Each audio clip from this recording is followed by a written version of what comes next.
ശരി, Shri Roni K baby നോക്കൂ, ബീഹാറിൽ SIR വന്നു, അവിടെ വോട്ടർമാരുടെ എണ്ണം വലിയ രീതിയിൽ കുറവ് വരുന്നു, കരട് പട്ടികയിൽ ഏതാണ്ട് 60 ലക്ഷത്തോളം പേര് പുറത്തു പോകുന്ന ഒരു സാഹചര്യം വരുന്നു എന്നൊക്കെ പറയുമ്പോൾ വലിയ രീതിയിൽ അത് ചർച്ചയായിരുന്നു. ബീഹാറിൽ മാത്രമല്ല, രാജ്യമൊട്ടുക്കും അത് വലിയ ചർച്ചയാക്കാൻ ശ്രമം നടത്തിയിരുന്നു. കോൺഗ്രസ് ഈ പ്രചരണത്തിലൊക്കെ ഊന്നിയതും ഈ SIRമായി ബന്ധപ്പെട്ടുള്ള വിഷയമാണ്. കേരളം ആദ്യഘട്ടത്തിൽ വലിയ എതിർപ്പ് ഇതുമായി ബന്ധപ്പെട്ട് പ്രകടിപ്പിച്ചിരുന്നതാണ്. ഇത് നീട്ടിവെക്കണമെന്ന ആവശ്യം മുന്നോട്ട് വെച്ചിരുന്നു. പക്ഷേ അതൊന്നും സാധ്യമായില്ല. ഈ പ്രക്രിയയുമായി മുന്നോട്ട് പോവുകയാണ്.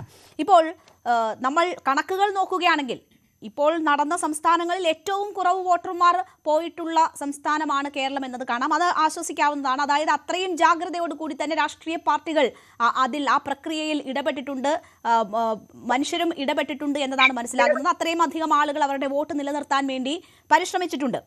എങ്കിൽ പോലും ഏറ്റവും കൂടുതൽ ആളുകൾ അതാണ്ട് 37% തിരുവനന്തപുരം ജില്ലയിൽ നിന്ന് പുറത്തു പോകുന്നു.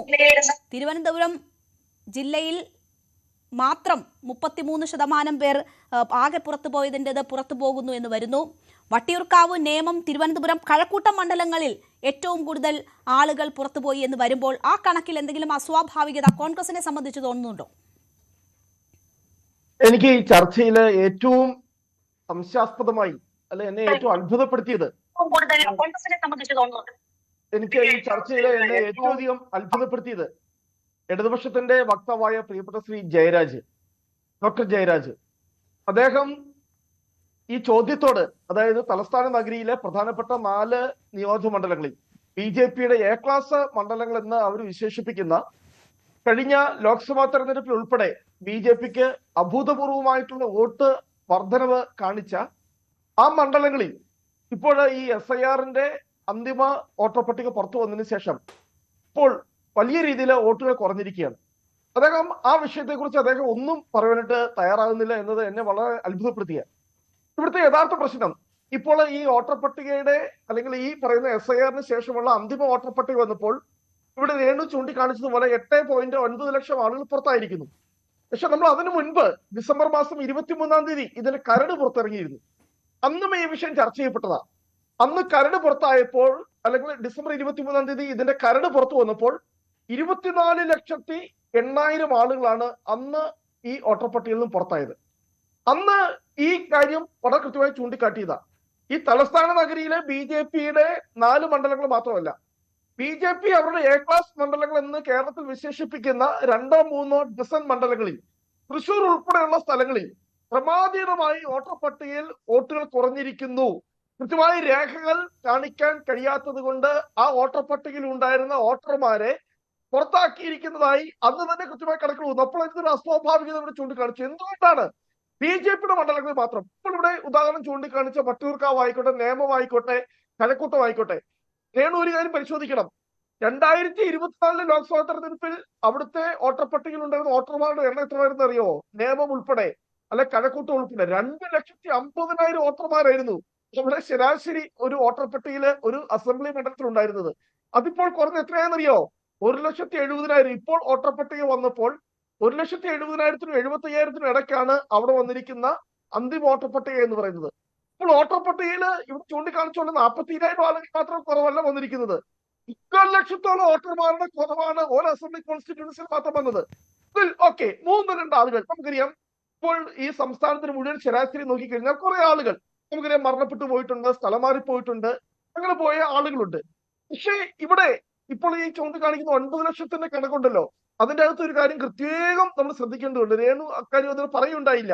ഏതാണെന്ന് 2002-ലെ mapping, that is very important. 2002-ലെ അത് വെച്ചുകൊണ്ട് നോൺ മാപ്പിംഗ് നടത്താൻ കഴിയാതെ പോയവരുടെ എണ്ണമാണ് 8.9 ലക്ഷം. ഞാൻ പറഞ്ഞത് മൊത്തത്തിൽ 25 ലക്ഷം വരും. അത് കരട് വോട്ടർ പട്ടികയിൽ നിന്നും ഡിസംബർ 23-ാം തീയതി പുറത്തായിരിക്കുന്നത്. ഇപ്പോൾ നോൺ മാപ്പിംഗ് നടത്താൻ കഴിയാതെ പോയവരുടെ എണ്ണമാണ് 8.9 ലക്ഷം. ആ 8.9 ലക്ഷത്തിൽ തന്നെ 1.5 ലക്ഷത്തിന് മുകളിൽ എന്ന് പറയുന്നത് 4 അസംബ്ലി കോൺസ്റ്റിറ്റ്യൂവൻസികളിൽ മാത്രമാണ് എന്നതിനകത്ത് വലിയ അസ്വാഭാവികതയുണ്ട്. കേരളത്തിലെ ഓരോ അസംബ്ലി മണ്ഡലങ്ങളും ശരാശരി 8,000 മുതൽ 10,000 വരെ ആളുകളാണ് നോൺ മാപ്പിംഗ് നടത്താൻ കഴിയാതെ പുറത്തായപ്പോൾ ഇവിടെ വട്ടിയൂർക്കാവിൽ 40,000-ന് മുകളിൽ, തിരുവനന്തപുരം 35,000-ന് മുകളിൽ, നേമം 35,000-ന് മുകളിൽ, കഴക്കൂട്ടം 35,000-ഓളം. അപ്പം അതിനെ നമ്മൾ എന്തുകൊണ്ട് സ്വാഭാവികമായിട്ടും അതൊരു അസ്വാഭാവികത തന്നെയാണ്. അപ്പോൾ എന്തുകൊണ്ട് ഈ അസ്വാഭാവികത സംഭവിച്ചു? അവിടെയാണ് വോട്ട് ചോരി എന്ന ഇവിടെ പ്രതിപക്ഷം, ഇവിടെ ഇന്ത്യൻ നാഷണൽ കോൺഗ്രസ് ഉയർത്തുന്ന മുദ്രാവാക്യം വളരെ കൃത്യമാണ് എന്ന് ഇവിടെ ഇന്ന് തെളിയിക്കപ്പെട്ടിരിക്കുക.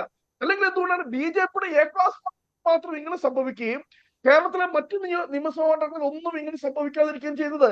അതിൽ തന്നെയാണ് BJPയുടെ വക്താവായിട്ടുള്ള ശ്രീ ഗോപാലകൃഷ്ണൻ അദ്ദേഹം എന്താ ഞങ്ങൾ കാശ്മീർ വേണമെങ്കിൽ പോലും ആളുകളെ കൊണ്ടുവന്ന് വോട്ടർപട്ടികയിൽ വോട്ട് ചേർത്ത് ഞങ്ങൾ തെരഞ്ഞെടുപ്പ് ജയിക്കുവാനുള്ള തന്ത്രങ്ങൾ ഞങ്ങൾ ചെയ്യും. ഇതോടെ തിരുവനന്തപുരത്ത് കൃത്യമായി. ഇപ്പോൾ 4 അസംബ്ലി മണ്ഡലങ്ങൾ തെരഞ്ഞെടുപ്പൊപ്പം തന്നെ നെയ്യാറ്റിൻകര ഉൾപ്പെടെ പാറശാല ഉൾപ്പെടെ കഴിഞ്ഞ തിരുവനന്തപുരം ലോക്സഭാ മണ്ഡലത്തിന്റെ ഭാഗമായിട്ടുള്ള 7 അസംബ്ലി മണ്ഡലങ്ങളിലും ഇതുപോലെ അസ്വാഭാവികമായിട്ടുള്ള ഈ വോട്ടർമാരുടെ എണ്ണം വന്നിരിക്കുന്നത്, കുറവ് വന്നിരിക്കുന്നത് കാണാം. അവിടെയെല്ലാം ഫ്ളാറ്റുകൾ കേന്ദ്രീകരിച്ച് ഈ തിരുവനന്തപുരത്തെ കണക്ക് വന്നപ്പോൾ എന്താ കാണുന്നത്? ഫ്ളാറ്റുകൾ കേന്ദ്രീകരിച്ച്. അത് തന്നെയാണ് ഇവിടെ നമ്മൾ തൃശ്ശൂരിൽ കണ്ടത്. തൃശ്ശൂരിലെ ആൾതാമസമില്ലാത്ത ഫ്ളാറ്റുകൾ കേന്ദ്രീകരിച്ച് ഓരോ ഫ്ളാറ്റിലും 10, 20, 25 ആളുകളെ. ഇത് തന്നെയാണ് ശ്രീ രാഹുൽ ഗാന്ധി നമ്മുടെ കർണാടകയിലെ ബാംഗ്ലൂർ സെൻട്രൽ ലോക്സഭാ മണ്ഡലത്തിൽ അവിടെയുള്ള 7 അസംബ്ലി മണ്ഡലത്തിൽ 6 അസംബ്ലി മണ്ഡലം എണ്ണിക്കഴിഞ്ഞപ്പോൾ ഇന്ത്യൻ നാഷണൽ കോൺഗ്രസിന്റെ മൻസൂർ അലി ഖാൻ 84,000 വോട്ടിന് ലീഡ് ചെയ്യുന്നു. പക്ഷെ അവസാനത്തെ മണ്ഡലമായിട്ടുള്ള മഹാബലിപുരം എണ്ണിയപ്പോൾ BJPക്ക് ഒരു നിയമസഭാ മണ്ഡലത്തിൽ മാത്രം കിട്ടിയ ഭൂരിപക്ഷം എന്ന് പറയുന്നത് 1,14,000. കോൺഗ്രസിന്റെ സ്ഥാനാർത്ഥി 30,000 വോട്ടിന് തോറ്റു. തെരഞ്ഞെടുപ്പിന്റെ അവസാന നിമിഷം വരെ മുന്നിട്ട് നിന്നിരുന്ന കോൺഗ്രസിന്റെ സ്ഥാനാർത്ഥി, ഉറപ്പിച്ച സ്ഥാനാർത്ഥി, ഒരു നിയമസഭാ മണ്ഡലത്തിൽ മാത്രം BJPക്ക് അസ്വാഭാവിക. ശരി, അദ്ദേഹത്തിന് ഏതോ സാങ്കേതിക തടസ്സം വന്നതാണ്. എന്തായാലും വലിയ അസ്വാഭാവികത എന്നതാണ് അദ്ദേഹം ചൂണ്ടിക്കാട്ടാൻ ശ്രമിക്കുന്ന കാര്യം. അത് എന്തുകൊണ്ട് ഈ മണ്ഡലങ്ങൾ കേന്ദ്രീകരിച്ച് വന്നു എന്നത് കൂടിയാണ് അദ്ദേഹം സൂചിപ്പിച്ചത്.